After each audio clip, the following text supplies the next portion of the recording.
여러분 안녕하십니까? 자, 여러분 우리 이번 시간에는요 올해 시험 대비 전국 모의고사 해설을 간단히 해보도록 하겠습니다. 여러분들의 모습이에요. 이제 합격을 하셔서 이렇게 나가실 거 생각하시면 되겠습니다.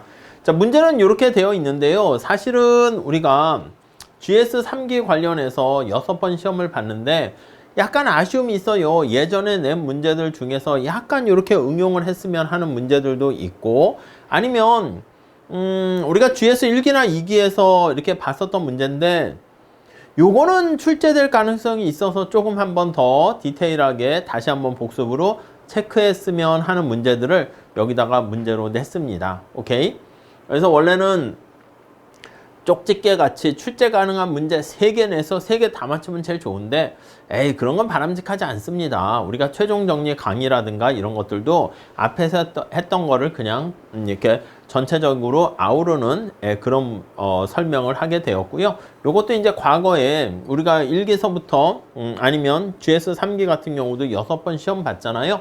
거기서 아쉽게 다루지 못한 토픽을 이렇게 집어넣었으니까 한번 가볍게 그냥 해설 있으니까 설명을 드리도록 할게요. 그리고 어떤 문제가 시험에 나올 것인가 하는 그런 예측 쪽집게, 이거는 제가 요즘 인공지능도 많이 학습시키고 인공지능과 친해졌거든요. 그래서 제가 예측하는 것들은 수업 중간중간에 제가 말씀을 드렸고, 과거 기출을 다 집어넣어 가지고 이제 AI한테 학습을 시켜 가지고 뭐가 나올 것 같냐 해 가지고 한번 이렇게 제가 카페에 올려놓을 테니까 여러분들께서 그거 신뢰하지 마세요. 이게 틀릴 가능성이 있는데 약간 재미로 이렇게 하는 거니까 여러분들께서 거기 올려놓은 거에다가 댓글로 또 여러분들이 생각하기에 필링을 받아가지고 뭔가 신기를 받아가지고 출제 가능성 있는 것들도 댓글로 한번 달아주시면 좋을 것 같습니다. 오케이?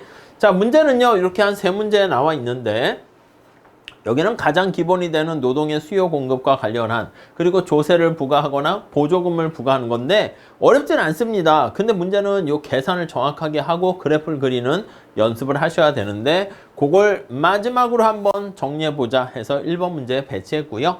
두 번째는 약간 준고정 비용, 요거 좀 출제 가능성이 좀 있을 것 같아요. 그래가지고 준고정 비용 관련해서 그리고 부모의 출산 관련된 게 중요한 거 아니겠습니까? 저출산이. 그래서 여기 나와 있는 것처럼 부모의 휴가와 그리고 보육 보조하는 경우 또는 임금률 상승이 여기 나와 있는 자녀의 수, 출산율에 어떤 영향을 미치는지, 그리고 출제 가능성 있는 문제 중에 하나가 개수급과 시간급, 지난번에 문제 내기도 했는데 약간 그거를 좀 섞어 가지고 출제를 했습니다. 그리고 토너먼트 방식에 대한 문제, 이렇게 보시면 될 것 같아요.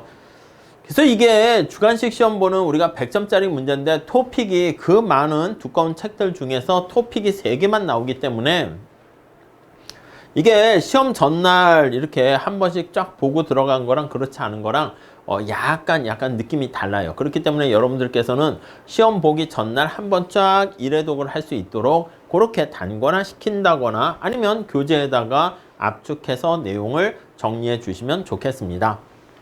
자, 1번 문제는요, 노동의 수요 곡선이 이렇게 있고요, 노동의 공급 곡선이 이렇게 주어져 있습니다. 이때 균형 임금과 고용량 구하세요. 수요 공급해서 이꼴로 계산하는 건데 요거 실수하시면 안 되겠죠.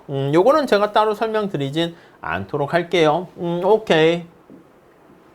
이렇게 정리해서 균형 임금, 균형 고용량 이렇게 봐주시면 좋을 것 같습니다. 그래프 그렸을 때 언제나 수평축과 수직축에 나와 있는 변수에 대한 그 값식 요것도 써주시면 좋겠고요. 2번은요. 자, 정부가 피고용자 1명당 고용주에게 보조금을 지급합니다. 고용주에게 지급하게 되는 거니까 노동의 수요 곡선이 고용주 아니겠습니까? 그래서 여기 보시면 보조금을 지급하는데 보조금을 지급하면 S만큼 상방으로 이동을 하게 되는데요. 그때 새로운 균형 임금이 3이 되도록 만들려고 한대요. 이거 지난번에 제가 문제를 냈거든. 그래가지고 다시 한번 좀 틀리신 분들이 많아가지고 제가 또 다시 숫자를 바꿀까 하다가 바꾸진 않았습니다. 왜냐면 숫자 바꿔서 연습되는 것도 있는데 이 자체에 대해서 그냥 익숙하게 되시는 게 조금 더 공부하는 부담을 줄이는 것 같아서 우선은 이렇게 했습니다. 자, 그래서 여기 B점이 바로 임금이 3이라는 거 잘 체크하시고요. 3이라는 임금을 노동 공급 곡선에 집어넣게 되면 이때 고용이 150이 된다는 걸 알 수가 있을 겁니다. 오케이? 자, 그러면 여기 수요 곡선이 상방 이동하게 되었어요. S만큼 상방 이동했는데 이거 이렇게 W로 정리를 해 주셔야 됩니다. 자, 그래서 여기 나와 있는 것처럼 이렇게 식을 정리하게 되었고 B점에 해당하는 임금 3과 고용 150을 여기다가 집어넣게 되면 S값을 우리가 찾아낼 수가 있습니다. 자, 그래서 단위당 1인당 보조금이 얼마가 되는가? 그것뿐만 아니라 보조금 총액을 구하세요. 보조금의 총액이 여기 나와 있는 얼마 보조금, 이만큼 보조금을 제공해야 되고요. 근데 고용된 사람들의 수가 얼마입니까 하면 이만큼이 되니까 여기 나와 있는 이렇게 요 차이가 2고 고용자 수가 150명이니까 150 곱하기 2 해가지고 계산을 하시면 될 것 같습니다. 어렵지 않은데 실수하시면 안 되는 거죠. 다음 세 번째 볼게요. 세 번째. 자, 세 번째는 여기 나와 있는 것처럼 정부가 고용주에게 보조금을 지급하는 대신에 노동자에게 보조금을 지급한다 할게요. 그러면 노동자한테 지급하게 되면 노동 공급 곡선이 이렇게 하방으로 이동한다. 이렇게 생각하시면 되겠습니다. 효과는 똑같습니다. 그래서 우리가 고용주에게 뭐 조세를 부과하나, 근로자에게 조세를 부과하나, 고용주에게 보조금을 부과하나, 근로자에게 보조금을 부과하나 똑같습니다. 근로자한테 보조금을 줬다라고 하면 노동 공급 곡선이 하방 이동으로 하시죠. 하방 이동하게 돼서 역시 똑같습니다. 여기 B, 여기 C, 원래 균형점 요거. 자, 그래서 앞에 나와 있는 B점에서부터 얼마만큼 이게 내려가냐. 일부러 똑같이 하려고 이렇게 보조금 지급한 만큼 W로 정리했을 때 노동 공급 곡선이 하방 이동한 걸로 계산을 했습니다. 보조금의 총액은 당연히 똑같게 될 것이고요. 그때 보조금 크기는 사실 앞에 거랑 요거 보시면 똑같습니다. 이만큼 되는 거죠. 그래서 다시 한번 정리를 해볼게. 노동의 수요의 주체인 고용주한테 하게 되면 노동의 이렇게 수요 곡선이 우측 이동하게 되는 것이고요. 노동의 공급자인 근로자에게 보조금을 지급하면 공급 곡선이 하방 이동해서요.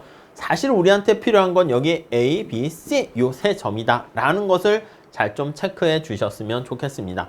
여러분 여기는 물어보지 않았는데 우리가 뒤에 다시 할 거지만 사회적 후생 손실의 크기가 얼마입니까? 여러분 과다하게 고용이 되어도요. 사회적 후생 손실이 발생하는 거 아실 겁니다. 자, 여기 문제를 보면서 한번 정리해 볼게요. 자, 보조금의 크기를 계산하는 것뿐만 아니라 4번에서는요. 여기 보시면 정부가 보조금을 지급하는 대신에 최저임금을 3으로 설정을 했습니다. 그러니까 최저임금을 3으로 설정해서 이렇게 설정을 했단 말이지. 이거 밑으로는 내려가지 못하게 하는 거야. 그러니까 여기 나와 있는 것처럼 이렇게 노동 공급 곡선이 상방으로 이동하게 되고요. 그 다음에 여기 빨간 색깔로 되어 있는 것처럼 이렇게 해가지고 요거 이상은 살아나도록 만들게 되는 거죠. 그럼 요게 바로 실업의 크기가 되는 것입니다. 이해 가시겠죠?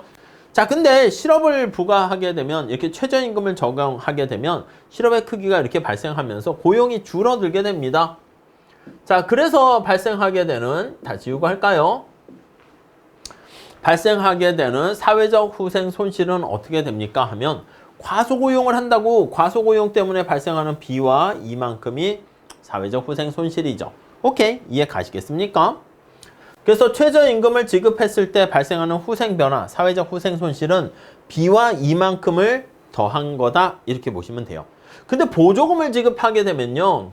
이때는 과다 고용을 하는 거야. 이게 최저임금을 적용하면 여기 50이 되는데 보조금을 지급하게 되면 150이 되는 것이고 그때 발생하는 사회적 후생 손실은 과다 생산, 과다 고용으로 인해서 이만큼의 후생 손실이 발생합니다. 이해 가시겠습니까? 자, 그래서 요만큼의 크기, 사실 면적 계산하시면 되겠죠. 자, 그래서 우리가 최적 수준이 일부러 제가 물을 100도씨라고 늘상 설명을 하다 보니까 100을 기준으로 해서요.